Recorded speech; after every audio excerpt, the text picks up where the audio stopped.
Good morning, traders and investors around the world. Welcome to this Friday, December 10th edition of Pre-Market Prep with StockOdds. Joel Elkann, joined by Rob Friesen. I'm sure you guys all missed us yesterday, but we're back today with the final show of the week and looking forward to next week, quad, which expiration. S&P futures up and down and all around. We took out the pre-market, or we tried to take out the pre-market high, which actually was also Thursday's high at 06 even was the high on Thursday. We went to 0650 during the pre-market, 0475, and we're still trading up 28 handles at 46.95, kind of where we opened. Crude's in the green by 75 cents at 71.69. Gold going the same way, up 6.90 at 17.8360. Silver up 15 cents at 21.16. Bitcoin, that's up $755 at 48,430. Ethereum going the opposite way. That's down $58 at 40,066. Let me stop the screen share. Bring in Mr. Rob Friesen. Bring the screen share back up. Put Oracle back in there. You had it in the beginning. Okay. Do that for a sec. So what Rob's going to tell us is... Well, no, I'm not telling you. No, let me say. This is what Rob's going to say. Rob's going to say that he had a short on Oracle, a high probability odds, but he decided to wait and do it on the open. He got a huge premium to where he wanted to short it, and he's laughing all the way to the bank. How's that? No, I don't have a position in it. Okay. But put it back up on the screen there. Good try. Good try? Obviously you're not an Oracle. I'm not. Nope. So, do you know where Dennis said he's long from on the show? Where? $9. Oh, wow. It's a good trade, huh? That's great. That's awesome. So, all right, what do you got for me in Oracle, buddy? Well, look at the behavior of Oracle prior to this event, right? So it's often leaned on in terms of one of those short side trades, to cover other technology stocks. I mean, it's been around. Market cap's huge. It's liquid. It's kind of been more predictable. This is an event from the stratosphere, right? Like, that's a massive change on this news. So look at this. Could be one of the greatest gap fills that you have in these kind of big names if it continues to slide. So there's real opportunity here if this thing moves towards getting back to business as usual. But this is certainly an event. So remember that when you get into the price discovery area and you don't have a lot of data, you have to treat it completely different. Now, that doesn't mean there's no opportunity. It's just opportunity of a different nature, right? Volatility's increased, the potential is there. You got to lean on something. So now that the high's in from this morning, that might be something we can lean on. And it may subside from here, but it certainly changes the equation. If you've been, like we've mentioned with Apple, there was a long period of time where Apple was, super boring, like nothing really going on. Sure, it's come up tons in over years, but I mean, in terms of the growth prospects compared to other smaller cap stuff, it wasn't there. And so you were using it as a short. Same with Oracle. It's been used in the same capacity. So this either is a monumental change that persists, or it's one of those, hey, we'll cover some shorts. Obviously something's up with Oracle, in light of the AWS outage, blah, blah. Maybe this is the new company to go to. But, treat it differently than you have, and especially if you've been leaning on data to trade it. So this has been, a really good short candidate for a lot of the trading days of this year. But it can change, right? And you said it's been a short candidate. Well, sure. Look at the whole year. look Okay. at it from a noise. I'm talking about not holding it short indefinitely. I'm talking about open to close. I'm Okay. talking about like what it look at the sideways sort of action that it gives you. Look at all the noise in there, you know, one day up, one day down, one day up, one day down. So it's been for in terms of mean reverting opportunities I from got the you. open to Okay. the close, you know, based on any premium, it's been a great trading vehicle. So you got to separate, you know, massive momentum trades from the, you know, boring statistical, you know, just choppy, mean reverting, that kind of thing. So you see my perspective on it? Yeah, no, I like that. Because you're talking at an open to close basis, and that's something that we're going to be driving home more in 2022. That the setups for stock odds, the setup that Rob talks about, is not from the mark, the previous day, going out a day or 2 days. It's open to close, and I'd take a different take. I mean, I never, Well, who thought a thing would have went to 106 no, I today? know, I but mean, that's a production model. That's a yes, daily production model. So if you want to, so if you believe that as a trader you're somewhat like a factory, and your goal is to put through as many widgets as possible through the factory, so you make some money for the day, then each day is a day where you want to produce. You want to be productive, and you want to do it in a manner that gives you the best bang for your buck from the time period that you're working in, as well as gives you opportunity to hedge. So all I'm saying is this noisy candidate prior to today has been utilized a lot for that sort of one of the tech stocks that you can short when it's popping up a lot in the morning. Well, and even today, it's down from the the high of the day. It's even down from the open of the day, right? yeah. The So other thing, and this is something that we did at Bright, and I know this is something like, if you had a penchant for shorting a stock like this, you sit out the open, right? Because if you short the open, you took a buck and a half worth of heat. But look how this, like, if you come down and we'll talk about this more on Saturday. What if you shorted it at 104.75 when it came back down? well, the What opening kind of heat would crossover, yeah, the opening crossover move is absolutely something that there you you got to go. watch for. It doesn't give you a guarantee of follow through, but it's certainly a great price point to watch.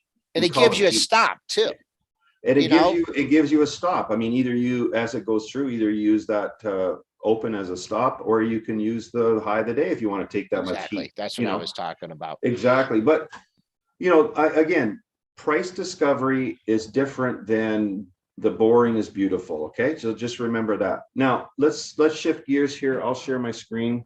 Okay. Release Mohammed. I'll release. Jason Phillips likes your shirt. Oh, that's kind. Thank you so much. All right, appreciate it. So let's go to the let's go to the seasonality almanac first here. Tis the season. So we've got a couple events coming up. So it's important to always prepare, right? You don't want to just flip your computer on in the morning and go, okay, what am I going to do? Scratch your head. What am I going to do? You want to plan ahead of time. You want to have your game. So we have mid-month seasonality all next week, which culminates in the expiration Friday. So you've got that. Plus, you can also look at the third Friday of the month, right? Mhm. So we've got an interesting situation where we've up to right now, we've had a pretty good comeback tour, right? For this week. So we'll have to see how things close today. But this mid-month seasonality has been a great signal in the past. Sorry, I just got to refresh this here. Screwed up something here. My apologies. Middle of this, clicking around. So we got the mid-month seasonality. So it gives us some stocks that have in the past performed really well over that 5-day period of mid-month seasonality. And these have been the performances. So I noticed that solar tends to be a bit of a theme here. We've got, a good mix there. There's Lilly, some tech stocks, Tesla, things like that. And then on the short side, now, when I look at the odds, we've got a little bit more aggressive odds up here in the top candidates for the long side. The odds of going down are not as aggressive, which it makes sense because typically December is more better breadth of the market. Usually we don't stumble that often in December like we just had. 2018 was a year where we did pull back a lot. 2018 in I think what was the second week or something of December. Yeah, it was a little bit later. Our third week. So we did have a stumble then, but most of the time December has been reasonable to the upside. And especially as you get past some of these tax selling considerations, it gets more robust. So then you get into the Santa Claus rally and stuff. But anyway, so I would look at these longs a little bit more interesting than maybe some of the shorts, but you can definitely compare them both. So what you do is you look here, and then you can go to your screener, and you can put them in the screener here, like I did. I typed them in. So put them in the symbols thing, and you can compare then what does it look for some of the indicators. So you already have your seasonality, which is one of the ducks. Take those names and put them in and compare with your favorite indicators, whether it's Bollinger Bands or RSI or momentum or whatever, and see how they're set to perform. And you can choose your output by 5 days. So this is based on last night. I would run this again, looking at once our data is updated on Friday night, and then you're preparing for trading for the next week. If you want to have some symbols over the weekend, well, then you only can lean on what you did yesterday and then the 5 days, which brings you to the close of next Thursday.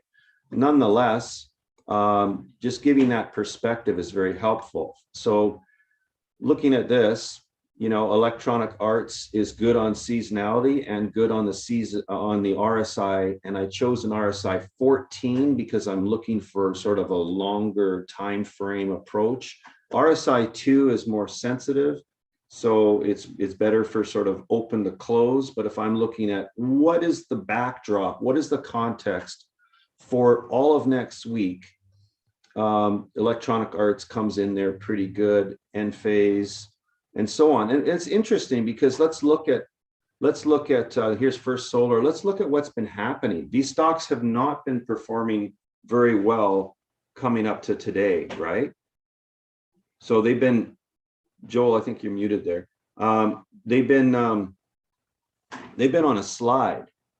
So if the context is that this week those are discounted and they've been on a slide, and the potential for them next week is to, bounce back on a seasonality basis, perform pretty well for the week, perform well on some of your indicators like RSI, then that could be, an excellent combination of getting this discounted starting point. No different than if we go back and look at what Black Friday did for our sales in the market, or even afterwards on Monday and Tuesday, we had some opportunity to see that discount follow through. So the starting point is important, and the context, and lining up some ducks. So again, we've got mostly in agreement here. I can see the odds and average performance is mostly in agreement. We have Solar Edge Technologies. Of the solar semiconductor companies, that's not showing that it's that strong. So it was on the seasonality, but in the RSI, it's over the 5 days, it's not that great. And then VIPS Holdings, internet direct marketing retail, that's not showing very good. So you could line up the ducks by taking the best of the seasonality odds and average performance, as well as the best of the RSI over those 5 days. There's another way to approach things too. Once it closes today, you can choose weekly. Now, weekly is based on the closing of Friday. So once this is updated tomorrow night, then you can use weekly, meaning the performance of this week will project for the next 5 days the odds and the average performance. Okay. So you just choose weekly, and you can change your look back period to 400 weeks, 300, 200, 100. So it's not going to go based on this output. It's just going to be close to close, but you're choosing weekly time frame. So this then changes, like it'll be updated tomorrow. So right now it's going back to the 3rd, because that was the last Friday. So we have to wait till tomorrow for the update. Then you can when's do that your, available, Rob? Like how soon after the close on Friday? this is important to mention too, because we're about 2.5 hours after the day session close is the first run. And then 8.5 hours after the day session close is the corporate adjustments. So there's actually 2 runs. And we had a situation the other day where someone had a bit of a discrepancy between how many symbols were outputted when they ran it a couple hours after the market closed and it had been updated, and then ran it again later the next morning after the corporate adjustments had been done. Corporate adjustments are dividends, splits, all that kind of stuff. So the best and sort of most accurate would be running it in the morning. And if you're on the East Coast, you got plenty of time to do your stuff before the day session opens. If you're on the West Coast, it's a much earlier morning. So it depends. Like us on the West Coast, we like to run it at night, but you'd have to wait till 9:30 Pacific for the corporate adjustments to have been applied. So That's my bedtime.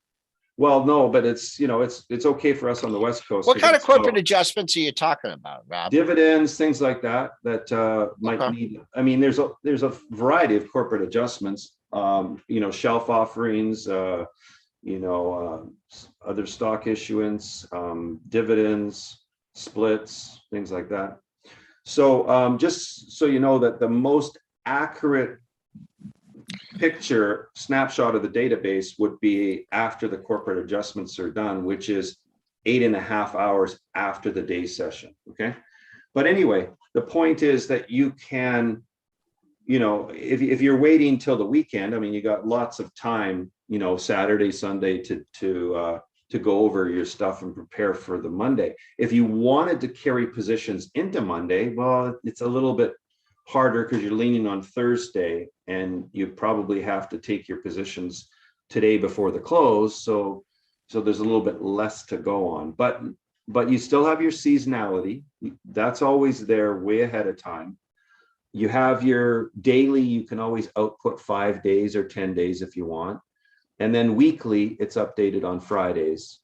And then we also have monthly, so you can say, what are the best symbols to own in December historically? Okay. What are the best symbols to own for this 3rd week of December historically? What are the best to have going into Expiration Friday or to put on Expiration Friday?